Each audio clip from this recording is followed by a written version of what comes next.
ng CN Tower. Ito ang tanyag na landmark ng Canada na siyang pinaka-popular tourist destination ng Toronto. Isa rin daw sa napakagandang sagisag ay ang City Hall ng Toronto. Ang iba pang mga atraksyon ng Toronto ay ang Nathan Phillips Square, Toronto Eaton Center at marami pang iba. Ayan, pero habang nagkukwento ako sa inyo about Canada, meron din ako dito on the side na tinitingnan na mga pictures. Okay. Ang magandang lungsod ng Vancouver ay kilalang isang central city o Portland dahil ito raw ay matatagpuan sa timog-kanlurang bahagi ng British Columbia. Ang Vancouver ay tanyag dahil sa makapigil hiningang tanawin nito. Pinagmamalaki din dito ang pinakamalaking urban park sa North America, itong Stanley Park. Ang namamayaning tanawin sa lungsod ay ang Shore Mountains at makikita rin dito ang Volcanic Mountain, Mount Baker na nababalutan daw ng yelo na napakasarap hong tingnan. So sige, biyahe na kayo ng Canada.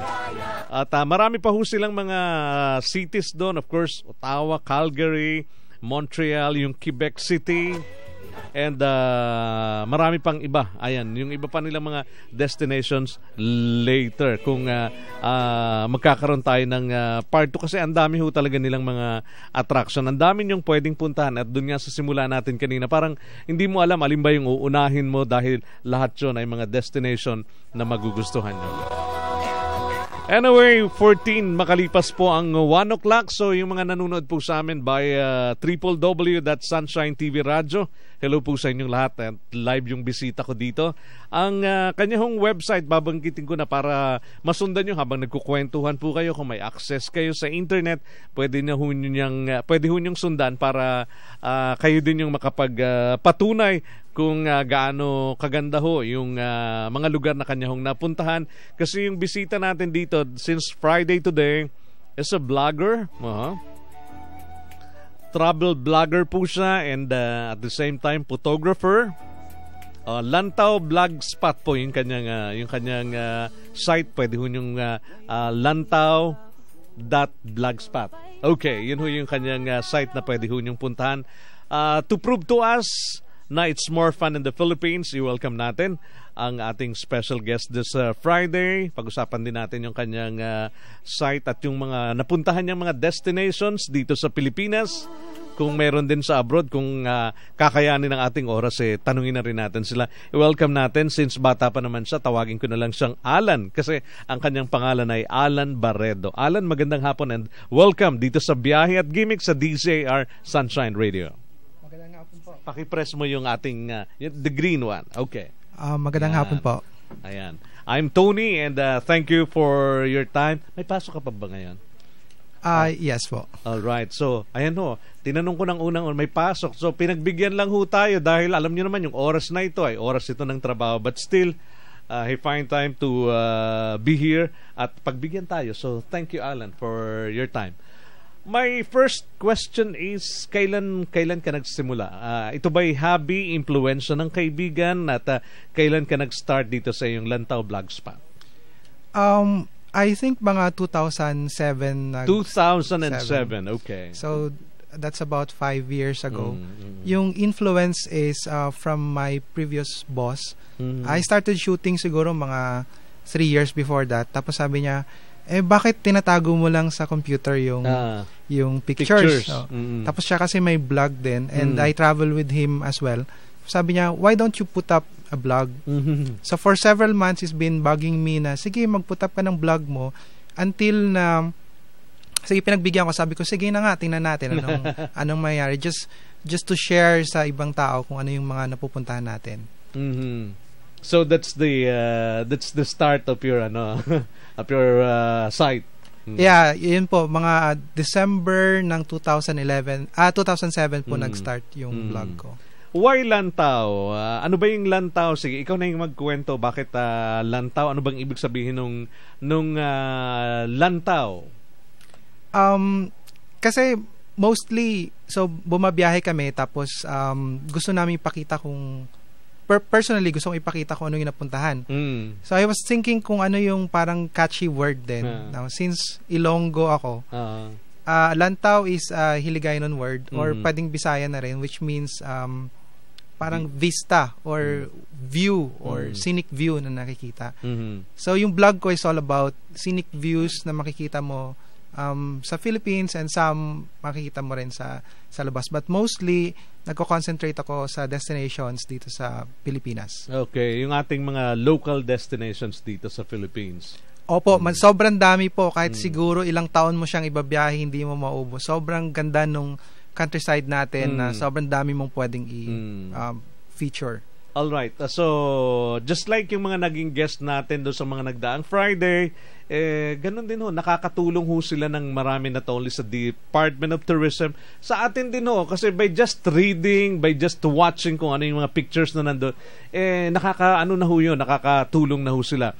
And awardee ka pala, finalist Best Photo Blog 2009, 2010, 2011 ng Philippine Blog Awards National Level. Okay? Winner ka 2011 Best Photo Blog Philippine Blog Awards Mindanao. Okay, winner Top Photo Post Philippine Blog Awards National 2011. Finalist Best Photography Blog. Ayan, the last year din ito, 2011. Yes po, yung last na it's an international na blogging awards.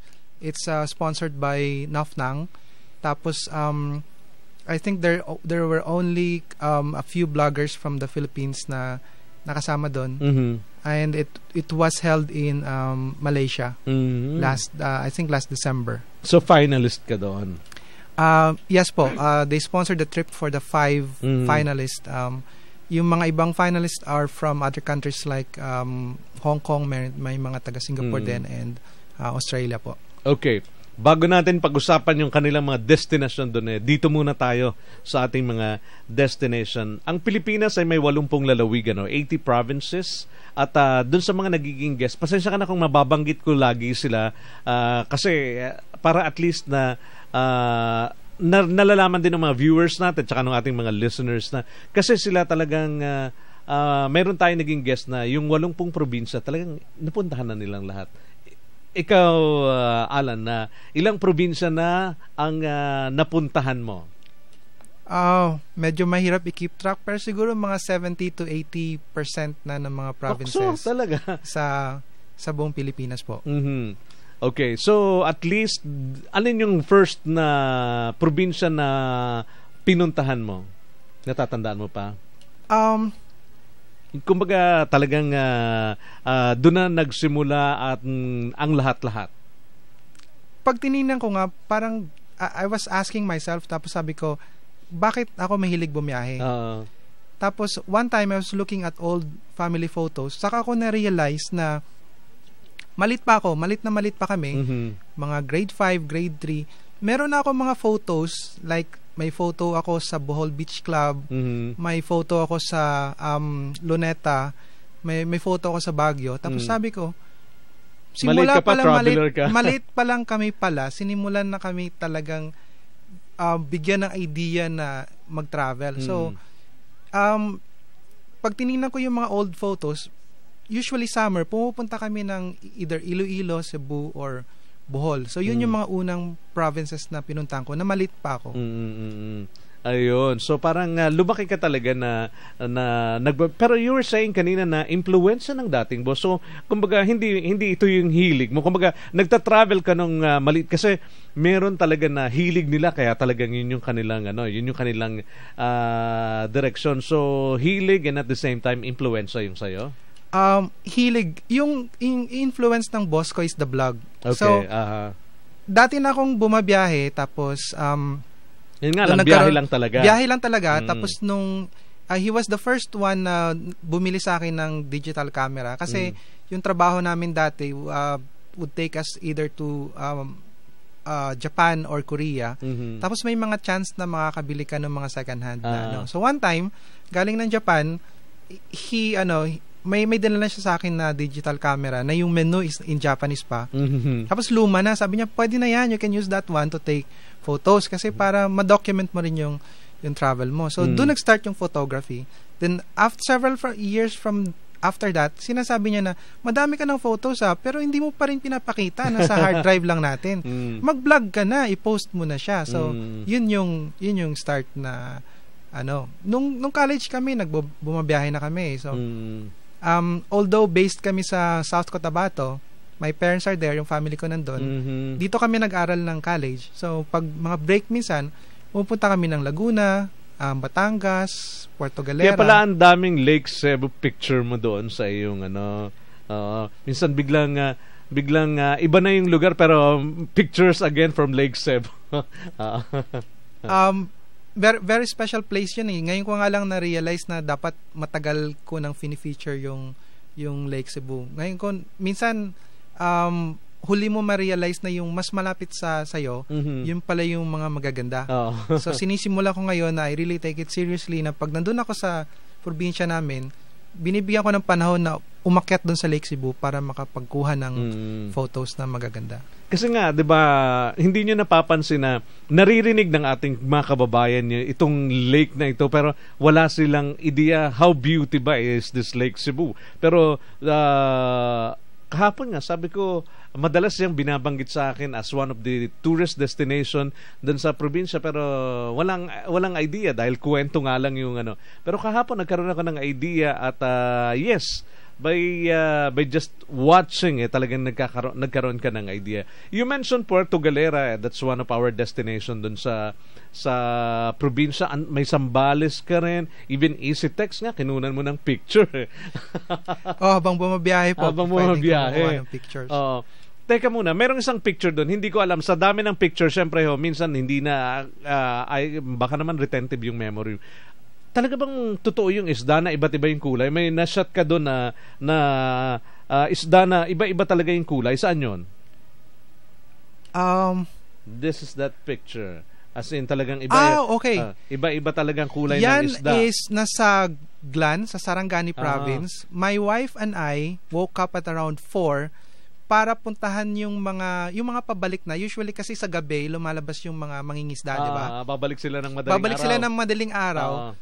Yun pinuntahan namin yan. Tsaka yung kakababa lang talaga ng bangkayan. So makikita mo parang sobrang dami pala, ganito ka-rich yung resources natin and yung diversity. Grabe, hindi ko nga ma-recognize. Ang ma-recognize ko lang dun mga yung grouper or lapu-lapu. The rest are really something you see sa mga books lang or sa Discovery Channel. Kaya, and that's the reason why tinanong ko, totoo ba talaga na at least totoo, sa Sarangani pala to? Shot mo to sa Sarangani? Yes, sa Sarangani, sa town ng Glan.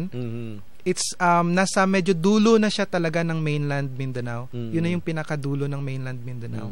Yung pong Glan yung laman ng balita lately na binahan, na pinuntahan ni Congressman Manny Pacquiao pagkagaling niya ng kanyang laban. Okay. So, napakarami mong pwede talaga na ikwento and right now you're still working. Kumbaga hindi ka talaga concentrated dito, kumbaga siguro during your free time lang or talagang nag-schedule ka ng iyong trip because of your daily job. Yung pagsischedule ng trip parang built-in na talaga sa ginagawa ko.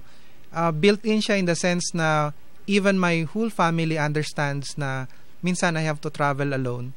So even my kids would understand pag nakita nila minsan ako nagbabasa ng magazine, sinasabi kaagad nung daughter ko, si Papa naghahanap na naman niya ng next destination niya. So parang sa kanila, understood na I have to travel kasi yun yung parang passion ko. So, pero minsan kasama din sila. So, it's may solo trips ako and I have trips with my wife, tapos meron din trips na for the whole family. For the family. Opo. So at least you're lucky dahil minsan hindi naiintindihan ng family. May mga pagkakataon na parang nagiging kontrabida sila. Alam mo naman yung magbiyahe, kahit sabihin mong dito pa rin lang tayo sa Pilipinas, it's still mahal at kailangan mo ng So, alam mo naman minsan ang mga misis, hindi mo malaman kung nagpapaka-practical ba sila or talaga lang gusto lang magkomento doon sa ginagawa ng mister nila. Pero at least mukhang supportive naman sa iyo ang family mo, not only your wife but the whole family.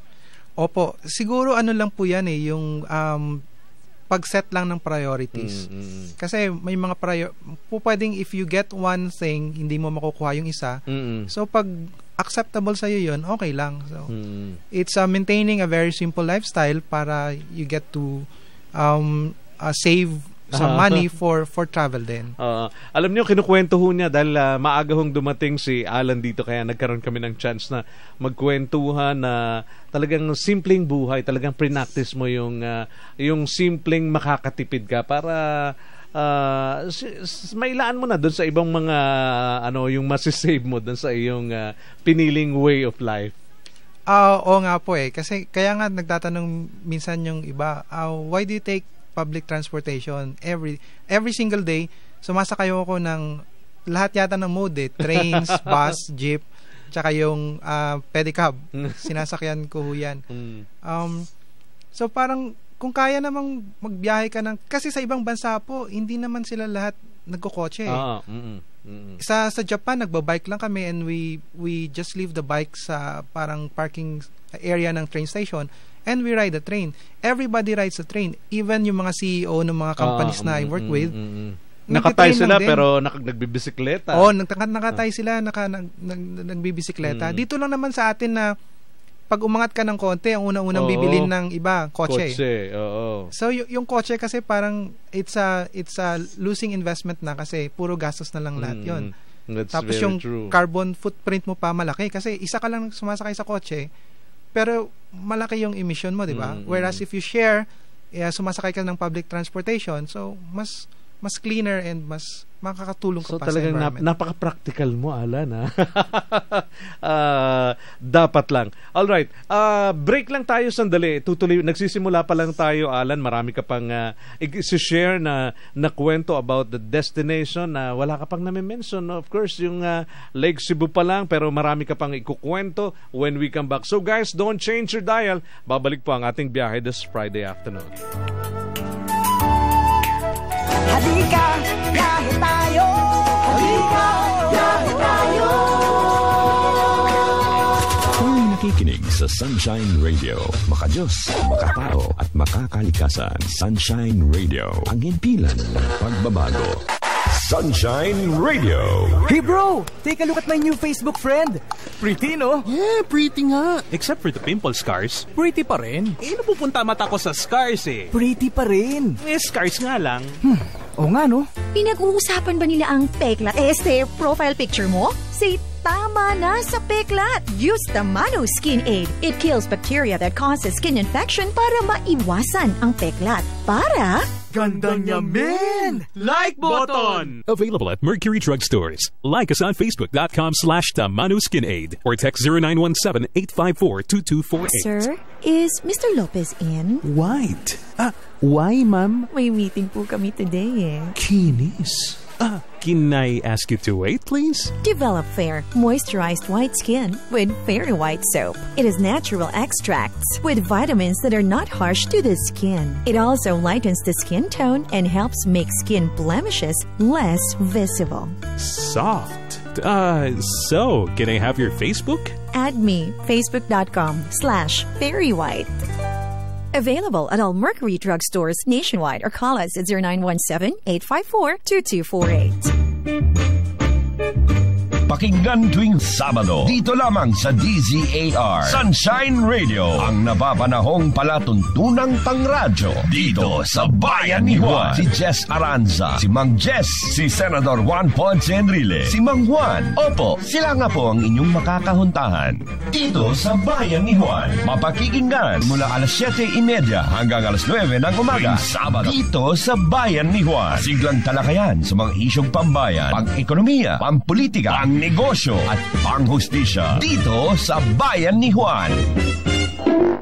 Mga batang may K, gusto niyo bang matutunan ng inyong mga mahalagang leksyon sa isang masaya at lubhang nakakaaliw na paraan? Abay, dapat yung kilalanin ng ating mga bagong kaibigan na tsak kayong tutulungan. Kilalanin sina... Ako si Aghami, inyo kasama sa Agham at Siyensya. Ako si Numerika, matinik sa matematika. At ako naman si Henyo, walang sawang magbabahagi sa inyo ng aking talino. At excited na silang makasama kayo. Abangan sina Aghami, Numerica at Henyo sa leksyon ngayon. Ang bagong handog ng Batang Radyo, Batang May Case sa inyo. Matuto at magsaya. Kasama sila tuwing Sabado sa ganap na 3:00 hanggang 4:00 ng hapon. Dito lamang sa DZAR 1026 Sunshine Radio. Problema ang pangkalusugan? Alalahaning hindi masolusyonan? Medikal na pangangailangan? Halika't pag-usapan natin yan sa Healthy Chat at Sunshine. Kasama si Grace Balico. Mapakikinggan mula Lunes hanggang Sabado, 2:00 hanggang 3:00 ng hapon. Let's have a healthy chat. Dito lang sa DZAR Sunshine Radio. News analysis. This is what management is all about. Whether good or bad, may action. Commentaries and public service in defense of truth. The call of the times is very simple for you to really concentrate now on what you can do para hindi na madagdagan ang walang trabaho dito sa Pilipinas. Pero mga pangunahin, hindi po yung tinatawag na politika. Justice and freedom. Kapag kaalanganin ang desisyon, mapiperwisyo po ang katarungan. Plenaryo publiko sa DZAR Sunshine Radio. Kasamang batigang komentarista sa radyo, si Ben Paipon. Mula 8:00 hanggang 9:00 ng umaga, Lunes hanggang Biyernes. Kalayaan at katotohanan sa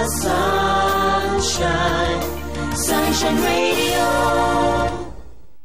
Oras natin dito sa himpilan ng DZAR Sunshine Radio, 35 minuto makalipas ng 2:00 ng hapon. Ang oras ay hatid sa inyo ng S&D Grill Restaurant. Lutong Pinoy na kinatatakaman, binabalik-balikan.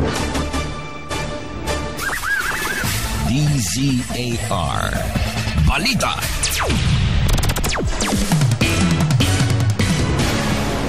Magandang hapon, narito ang balita sa oras na ito. Abogado ng testigo sa electoral sabotage at Abalos Sr. nagtalo sa eyeglass ng testigo. May detalye si ka-partner Boyet Guillermo. Tuloy ang pagsasalaysay sa witness stand ni Atty. Yogi Martirezar, North Cotabato Election Supervisor, kaugnay sa pagpapatuloy ng pagdinig sa electoral sabotage sa Pasay RTC Branch 112.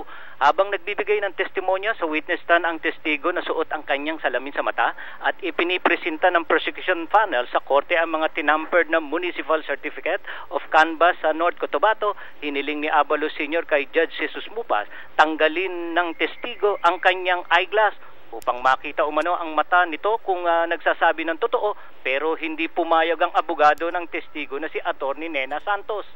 Paliwanag ni Atty. Santos, hindi pwedeng tanggalin ng salamin sa mata ng kanyang kliyente dahil hindi daw makabasa, na kinontra naman ni Abalos dahil hindi naman nagbabasa ng dokumento ang testigo kung hindi nagsasalaysay. Umabot sa puntong kinuha ni Atty. Santos ang salamin sa mata ng kanyang kliyente at ipinakita sa media upang patunayang may grado. Isa namang photojournalist ang hinimok ni Atty. Santos na isuot at suriin kung may grado ang salamin. Sinagot ng photojournalist, walang grado ang salamin. Doon nairita si Atty. Santos at sinabing sinungaling ang photojournalist at naisumbat pa ang ginawang pagtulong sa media ukol sa hawak niyang kaso ukol sa mga medyang napatay sa Maguindanao Massacre. Boyet Guillermo para sa Alternatibong Radyo, DZAR Sunshine Radio, kapartner mo sa balita at serbisyo. Yan ang balita sa oras na ito. Buhat naman dito sa News and Information Center ng Sunshine Radio, Junior Garcia, kapartner mo sa balita at serbisyo. DZAR Balita.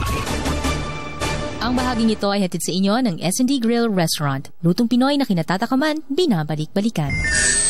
Sunshine Media Network International. Brace yourself. The fastest growing Filipino multimedia network reaching the whole world. Nagbabalik ang biyahe at gimmick. Alright, tuloy-tuloy na kami ni Alan dito sa aming kwentuhan ngayon, and sa dami parang hindi namin alam kung ano ba yung gusto nyong malaman. Basta Lantaw yung kanyang site, puntahan nyo kung right this very minute may access kayo or pwede kayong mag-internet, puntahan nyo lang po yung Lantaw blogspot po niya. And yung mga pictures na makikita ho nyo doon, I tell you, parang susundan nyo hanggang sa matapos lahat ng mga pictures. Okay, so may your next trip, meron ka na bang nakaschedule, at ano pa ba yung mga pinapangarap mo pa na mapuntahan maliban doon sa mga nabanggit mo na kanina? Yung next trip may nakaschedule na. It's going to be on around month ng July. Okay, that's next month. That's next month, and it's a trip with my wife. Okay. We're visiting yung eastern side ng Mindanao, so Bislig area. Andun. I plan to shoot yung Tinoyan waterfalls. Alright, pagka ganun, as in wala kang kakilala doon sa lugar, kumbaga i-research mo lang ano bang meron doon, plus yung gusto mo na puntahan, and that's it, or may contact ka doon na pwedeng makatulong sa'yo? Usually nire-research lang din. Yung Filipinos kasi are really hospitable by nature. Yes. So ang dami ko napupuntang lugar na wala akong kakilala doon, pero nung umuwi ka, meron kakakilala. Correct. Meron minsan nga sa isang island sa Pangasinan, pag uwi mo may mga pinapabaon pa sila sa yung mga kung ano-ano. So madali actually umikot sa Pilipinas na wala kang kakilala eh. So parang hindi dahilan na wala kasi akong gusto ko man pumunta sa Mountain Province kaya lang wala akong kakilala. So coming from you at doon sa iba pang mga naging bisita, kasi isa lang yung sinasabi nila. Siguro dahil nga sa, di ba, isa sa mga kultura nga nating mga Pilipino yung we are warm, we are hospitable. So parang hindi ka mangangamba na nandito ka lang sa pwede kang magtanong ka lang, kumbaga nandyan palagi sila willing to help kung kinakailangan. So na-experience mo yan doon sa mga trips mo na wala kang kakilala talaga? Sobrang dami. Like I said, yung dati kong kasama sa pagbabiyahe, yung dati kong boss, ginagawa namin dati is since bago pa lang yung Google Earth, yung Google Map dati. So tinitingnan namin sa mapa saan yung mga magagandang beach. Tapos yun pinupuntahan namin. Doon namin na-discover yung places like Cagbalete, yung places like Tambobong. Doon sa Tambobong, binabalik-balikan na namin every year, and medyo napaklose na sa amin yung buong community. Imagine mo the whole community. We ended up sponsoring some of their kids sa scholarship din. Parang you go to a certain place, tapos you connect with the people, parang maganda siya. May special yung meaning yung travel mo, hindi na pumunta ka lang doon tapos umuwi ka sa bahay nyo. Kumbaga palaging mayroong may cost palagi na naiiwan. Okay. Sige, nakalimutan na natin. By the way, guys, just in case may mga gusto nga pala kayong itanong, na carried away na kami doon sa aming kwentuhan. Sige po, you are all welcome to be part of our kwentuhan this Friday afternoon. Just type DJR sa inyong cellphone, lagyan nyo ng space, tapos yung gusto nyong itanong kay Alan, or kahit ano ho yung gusto nyong i-share po sa amin, send it to 2299. Kuya Tony, ask ko lang po sa bisita nyo kung paano po niya ma-explain kung bakit it's more fun in the Philippines based po sa experiences niya and traveling around the country. Thanks, and babuhay, Irenian of Malabon. Alright, kasi nga ito yung pangalan ng segment, it's more fun in the Philippines. So paano mo daw i-explain na yung slogan na yun ay talagang totoo? There are different ways to put it, diba? It's more fun in the Philippines, it's more beautiful in the Philippines. Subukan mong umikot or pumunta sa isang place. Yun na nga yung kaka-mention ko lang kanina, yung hospitality. Pumunta ka sa isang place, you really get to immerse dun sa place na yon. You get to enjoy the place. Pag uwi mo, may mga kakilala ka pa. So, ano pang mas maganda dun, di ba? Yes. Naging part, yung place, hindi lang siya picture eh. Naging part talaga siya ng experience mo. O naging part talaga siya ng buhay mo. Tapos, may mga naiwan ka mga kaibigan dun. So, ano pang mas maganda doon, di ba? Parang, yun na yun eh. Yun na yun eh. Maganda yung place. very warm and hospitable yung mga tao, wala ka nang hahanapin pa. You get the total experience. Yes. Okay. Nagpunta ka ng Mansalay. Mansalay is one of the municipality of Oriental Mindoro, and mga Mangyan, isang tribo ng Mangyan yung inyong pinuntahan doon at tinulungan. Is it an arranged trip or talaga lang napili niyo yung tribo nila na puntahan ng grupo ninyo noon? I was a volunteer for a group called Run for Pencils, and sobrang dami kasi ng mga places sa Philippines na nangangailangan talaga. So, I'm not sure kung paano napili yung tribo na yon, yung Mansalay. Pero parang, okay, yung group na to will be responsible for Mindoro, so doon na talaga sila. There are other groups naman na ang kanilang target ay nasa Mindanao or nasa Mountain Province o nasa Benguet. So, nagkataon lang talaga na may mga kakilala ko doon sa group na yon. It's a very rewarding experience. Parang doon mo makikita na there are a lot of things that we take for granted na napakahalaga pala. Kasi ako ay ako'y taga-probinsya, pero hindi talaga ako nagkaroon ng pagkakataon na makihalubilo dito sa mga natives dun. Not only our natives, pero kumusta ba sila? Kumbaga, sila Pilipino pa rin sila, at yung bang kultura natin is iba man yung kanilang may sarili man silang lingwahe, pero mapifeel mo rin ba yung kanilang yung kabaitan nila, yung pagiging hospitable nila, or iba yung way of life talaga ng mga katutubo natin? Yung mga katutubo natin, isa sa mga napaka-hospitable na grupo ng tao. Like yung katulad sa Mansalay, nung una syempre medyo aloft sila kasi dayuhan ka. Iba ka sa kanila. So, ikaw yung maghahanap ng paraan na ma-bridge yung gap na yun. So, ang ginawa ko nung time na yon is, kasi yung Hano, I think sila lang yung tribo ng Mangyan na merong written system. So, pinakinggan ko yung mga salita nila, and na-notice ko, may maraming keywords na nare-recognize ko dun sa mas malalim na sub-dialect ng Hiligaynon, which is Karaya. So, sa ilang oras na nag-usap yon, I keep on, taking mental notes. Okay, ito. Ito yung mga sinasabi, ito yung ibig sabihin. One time, nung hapon, sinasabi ko sa kanila, marigos ako sa bubon. Nagulat sila kasi ibig sabihin, maliligaw ako dun sa balon. Paano mo nalaman yung gano'n? Sabi ko, yung tinitingnan ko, pinapakinggan ko yung mga salita nyo, and marami palang similarities. Hindi tayo magkalayo. So starting doon, nag-warm up na sila sa akin. So, yun, nagkwentuhan na, they allow me to take yung pictures nila. So ikaw mismo yung magsisimula na ganun . So at least it's napaka-memorable ng experience. Anyway, paano po ba ang dapat gawin para makatipid sa pagta-travel, sir? Gumagawa din po ba kayo ng to-do list? Tinatanong ni Josh ng Pasig. Kailangan po meron kang to-do list and meron kang itinerary, pero be prepared to change your itinerary depende rin sa situation. So kailangan mo rin mag-research. Kailangan alam mo kung magkano yung pwede mong gastusin. And kailangan matanggap mo na yun lang. Like for example, kung kaya mong gastusin is, let's say, 500 pesos a day o a night sa isang lugar, maghahanap ka ng mga places na gano'n. Hindi mo pwedeng sabihin na pumunta ka sa isang magandang resort tapos sasabihin mo, gusto kong tumira dito pero 500 lang yung bayad ko. Hindi po pwede. So kailangan talagang mag-research ka.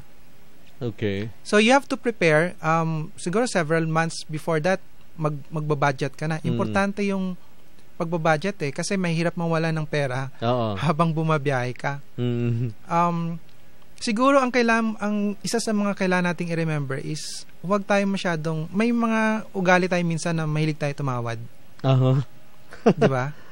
Ugali ng Pilipino yan. Nakakatipid nga tayo doon, pero minsan nakaka-insulto sa mga locals yun . Ay, gano'n. Diba? So, ang gawin mo is, yun na nga, be prepared kung magkano yung kaya mong gastusin. And alam mo dapat kung ano yung consequence nun. So, kung kaya mong gastusin ganito, hindi ganyan lang. Kung kaya mong gastusin, let's say every meal is just 100 pesos, di maghahanap ka ng kakainan ganun na, lang. Ganun lang din. So, hindi ka magiging mukhang cheap. Okay. So there's a difference between yung budget traveler and yung cheapskate. Actually, yan din nga yung sinasabi nila na meron silang certain budget na kailangan eto lang yung hindi susobra kung 500 yan, kung gabi man yun o araw, basta hindi susobra dyan ang dapat niyang maging budget on that particular day. Para hindi tama sila kailangan alam mo yung limit mo. Alam mo yung limit mo. Okay, si Edgar ay nagtatanong, Sir, ano po ang pinaka-favorite nyong destination sa Pilipinas? Yung binalikan mo na, halimbawa, not necessarily binalikan, pero yung favorite destination mo, halimbawa. Okay, medyo bias yung magiging sagot ko dyan kasi yung pinaka-favorite na destination ko is yung probinsya ko, yung South Cotabato.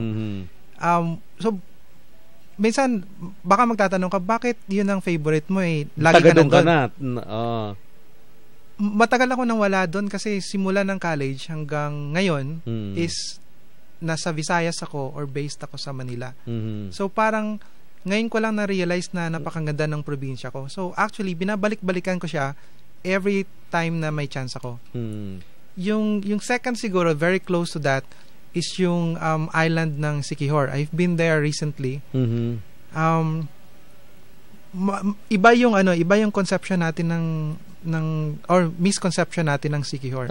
Sobrang ganda ho ng Siquijor na hindi nyo maiisip yung mga sinasabi nila. Yung kwento. Yung kwento. Yes. So, it's not true.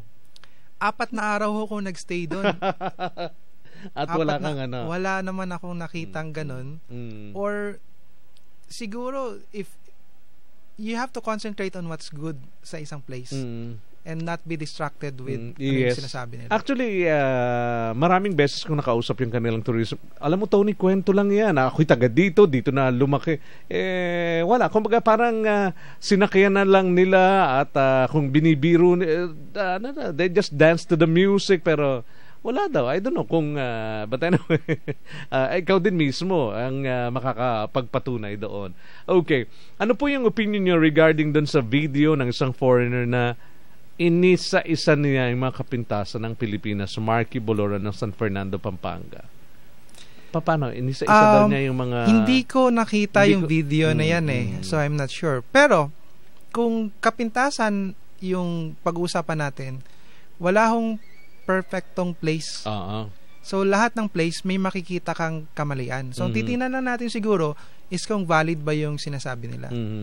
So, lahat ng lugar may good points and may bad points. Yes. Yung blog ko, if you look at my blog, I concentrate on what's good. And then, we can address kung ano man yung mga kakulangan doon na hindi naman kailangan nating ipagsabi sa lahat. Diba? Alright. Kanina, Alan, you mentioned na parang kung papansinin natin na hindi yung mga popular na destination din ang kumbaga intentionally talagang dumidiscover ka ng mga bagong mga destination na iyong pinupuntahan. Yes, kung as much as possible yung mga pinupuntahan ko yung hindi masyado popular kasi sila yung nangangailangan ng mga promotion. And siguro mga more than 80% of the time kung ano pa yung hindi popular, sila pa actually yung napakaganda na kailangan talagang hindi iba yung concept ko ng development sa totoo lang hindi pa ako tumatapak sa Boracay and wala ho akong balak pumunta ng Boracay kailanman. Si Anton ata yung kanyang first destination is Boracay and nakikinig ako nung time na yon. Well, pero siguro, ikaw wala kang plano naman na pumunta ng Boracay. para kasi ganito, nakikita ko maganda yung Boracay Pero, ako din hindi pa ako nakakapunta ng Boracay. Pero pag pumunta ako doon and ma-experience ko yung mga sinasabi nila, baka mag-iba yung perception ko ng Boracay. So parang okay, I try to preserve na sa isip ko yung Boracay maganda. Yun na lang. Sobrang dami ho ng pictures ng Boracay na hindi ko na kailangang pumunta doon and kumuha ng pictures. Kaysa naman pumunta ako doon and may experience ko yung kumbaga baka iba yung maging impression mo doon sa impression nila.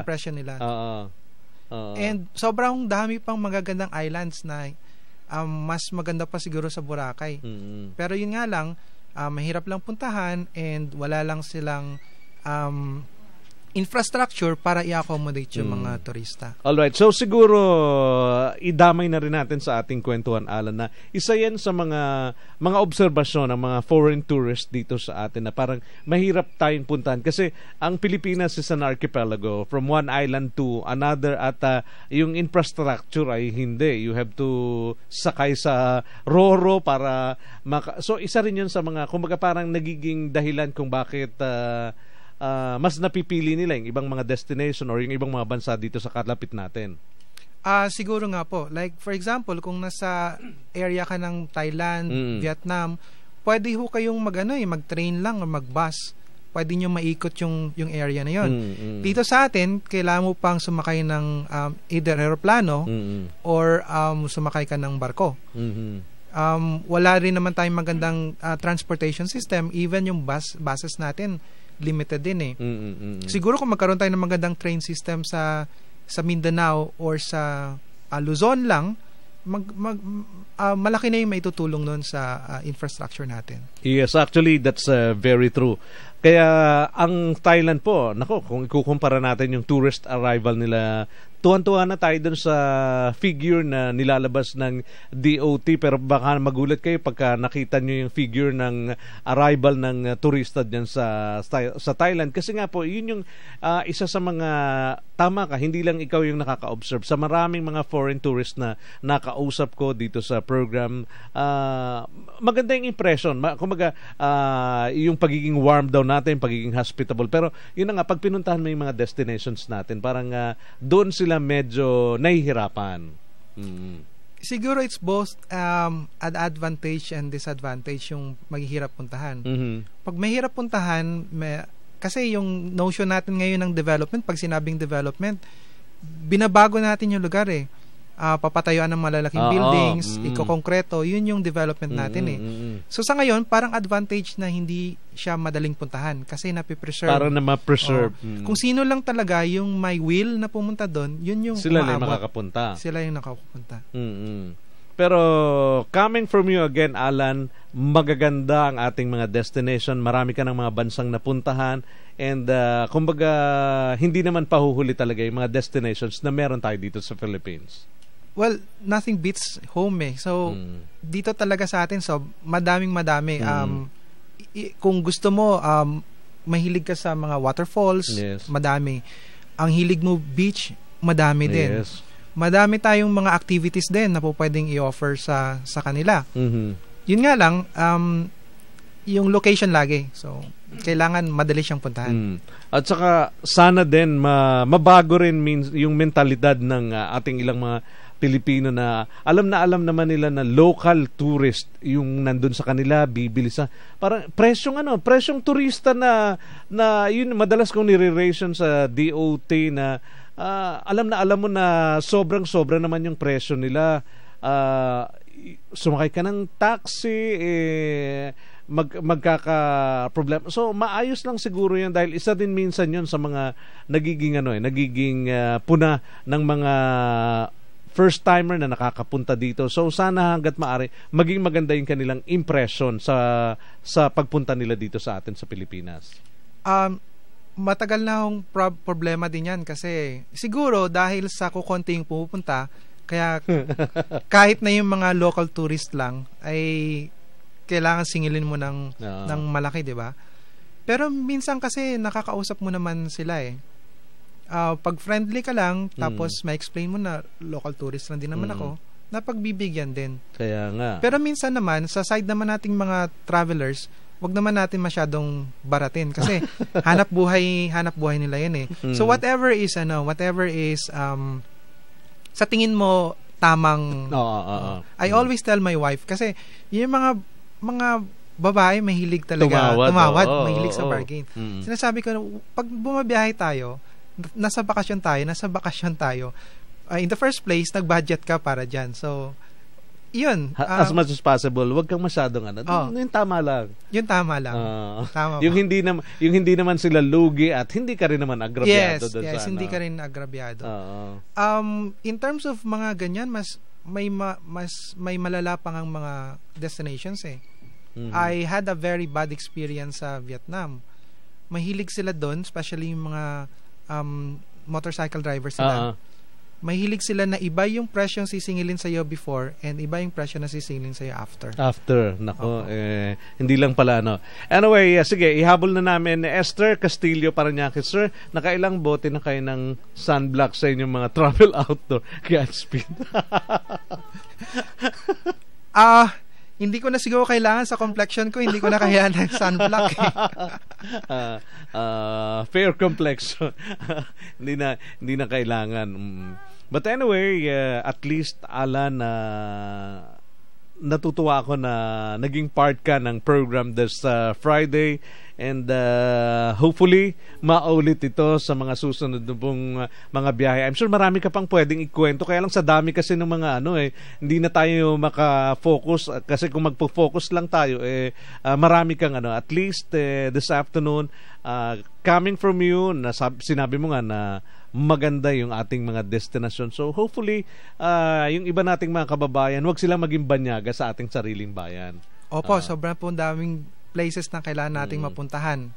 And salamat din po for having me here sa program. Yes, and you're always welcome to be part of our program. Pagka maluwag ka after your mga susunod na biyahe na gusto mo ulit magkwento, susundan na lang kita doon sa iyong site para ma-update ako. Salamat po. And again, ulitin mo yung mga gustong makita, yung mga pictures na kinuwento natin, your site again. Yung site ko po is lantau.blogspot.com. And pwede nyo i-google lang yung Lantau. Usually siya na yung first na link na makikita ninyo. Ayun, Lantau, isa hong Hiligaynon word na ang ibig sabihin ay view. Tingnan mo. Tingnan mo or view. Or magandang view. Magandang view. Alright, nako, sayang ho at napakabilis ng aming oras. Mag-aalas 2 na. Tabayanan po ninyo ang Healthy Chat at Sunshine sa ang ating special guest this afternoon. Siya ho ay isang photographer and travel vlogger, si Mr. Alan Barredo, na bisita ho natin, na hopefully makabalik siya dito sa atin after ng kanyang mga susunod pang biyahe na medyo maluwag-luwag po siya. Maraming salamat po sa inyong lahat. Kayo mga nanood po sa amin, maraming salamat. Sana nag-enjoy kayo sa aming kwentuhan. Kayo mga nakinig po sa amin sa radyo. Happy weekend. Thank you, Alan. Thank you po. Maraming salamat po. Mga kababayan, halika, biyahe tayo. Halika, biyahe tayo.